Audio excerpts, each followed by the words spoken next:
The Heartbreak Kid Shawn Michaels has thus far successfully defended his WWF Championship, but among a list of fading allies, the challenges continue to mount for the courageous superstar.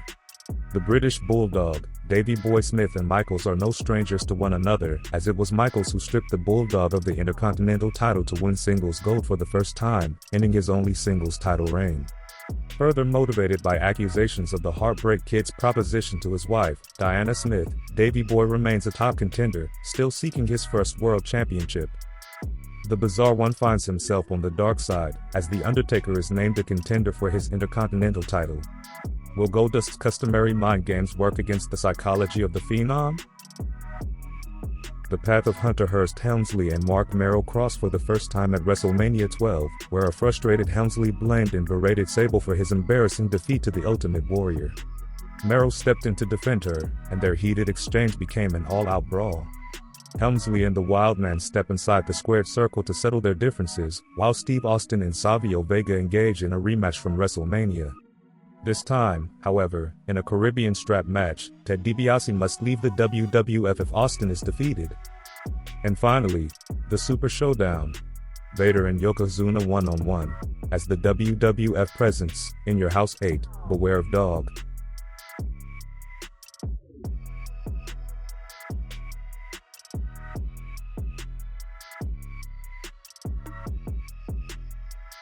The event opens with a match between Hunter Hearst Helmsley and Wildman Mark Merrill. Merrill starts strong, but Helmsley soon takes control after a missed corner charge, targeting Merrill's arm and shoulder. Merrill attempts a comeback with a rolling prawn hold, but Helmsley counters with arm bars. After back-and-forth action, Merrill manages to execute a Super Frankensteiner and a flying sunset flip. Despite tweaking his knee from an errant move, Merrill reverses Helmsley's pedigree into a catapult, sending him into the post and covering him to win the match. After the first match, severe weather caused a major power outage in the area, but several of the scheduled matches went on as planned. However, these matches were not broadcast on the live event. The advertised matches, which took place in the dark, were repeated 2 days later further down in the low country of South Carolina, and released as part of the official pay-per-view event.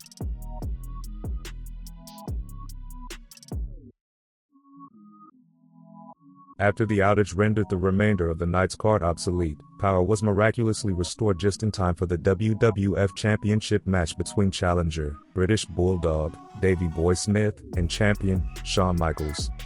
Before the match, Michaels was handed a summons from Bulldog's attorney, claiming he attempted to interfere in Bulldog's marriage to Diana Smith. This was meant to distract Michaels. During the match, Michaels used his agility to avoid the Bulldog's attacks, executing moves like a slingshot crossbody and headlocks. After some back and forth, both wrestlers ended up with their shoulders on the mat. Confusion arose over the result, but Gorilla Monsoon declared the match a draw, allowing Michaels to retain the title while Diana held the championship belt.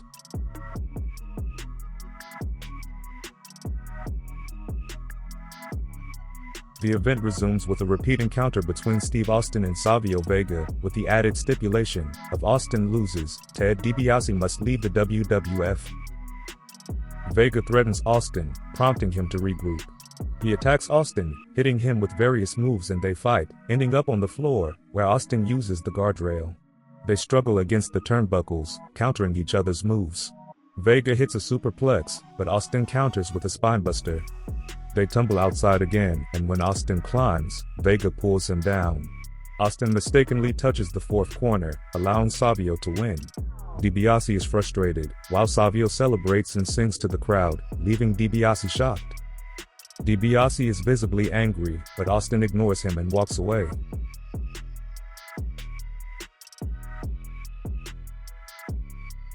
The much-awaited one-on-one confrontation between Vader and Yokozuna takes place next.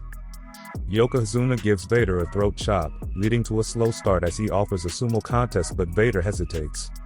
They eventually collide, and Yokozuna knocks Vader out of the ring. Vader responds with punches, but Yokozuna trips him and attacks his leg in retaliation. Vader struggles with a slam, and Yokozuna executes a Uranagi, a corner splash, and a Samoan drop, but when he attempts the Banzai drop, he gets distracted by Cornette. Yokozuna pulls Cornette into the ring to drop him instead, but Vader saves him and hits a Vader bomb to win the match.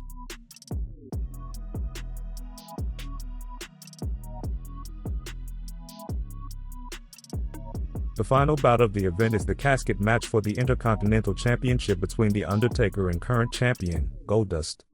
Goldust attempts to lure The Undertaker but fails as Taker dominates the match, hitting Goldust with various moves, while Goldust responds with ineffective attacks.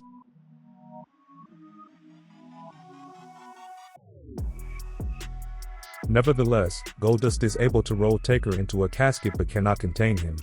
Goldust uses cables in the sleeper hold as they fight outside. After further struggle, Taker lands a tombstone, but finds Mankind in the casket, who attacks him, allowing Goldust to win the match.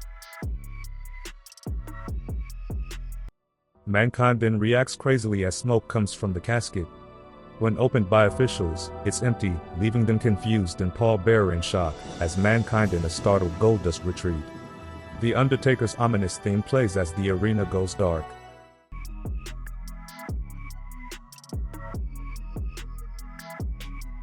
With Ted DiBiase in his rearview mirror, Stone Cold Steve Austin would be on the verge of an epic eruption into megastardom in professional wrestling, like never seen before, heading to the 1996 King of the Ring. The Undertaker and Mankind would enter into a classic, long-standing feud over the next several years, while Goldust went on to defend the Intercontinental title against Ahmed Johnson, and due to the controversial conclusion of the WWF Championship match, Shawn Michaels and Davey Boy Smith would have a rematch at the King of the Ring the following month.